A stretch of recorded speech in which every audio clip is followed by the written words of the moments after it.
నమస్కారం ఈటీవీ 360కి స్వాగతం ముందుగా ప్రధానాంశాలు అధిష్టానం నిర్ణయానికి కట్టుబడి ఉంటాం సీఎంతో భేటీ తర్వాత శిల్పా మోహన్ రెడ్డి వెల్లడి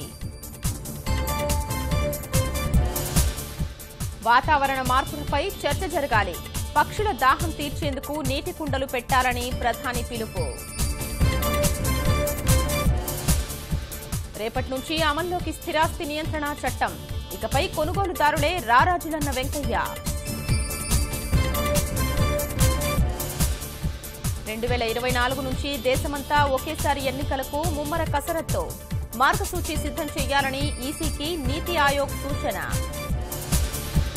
ఈవీఎంలపై సందేహాల నివృత్తికి త్వరలో అఖిలపక్ష భేటీ ట్యాంపరింగ్ సాధ్యం కాదని వివరించనున్న ఈసీ అనంతలో ఎండుతున్న పంటలు కాపాడేందుకు నిధులు 2 రోజుల్లో 34 కోట్లు విడుదల చేస్తామన్న మంత్రి సోమిరెడ్డి ప్రకాశం జిల్లా మద్దిరాలపాడులో వారం పాటు అలరించిన ఒంగోలు గిత్తలు పోటీల పట్ల ఆనందం వ్యక్తం చేసిన పశు ప్రేమికులు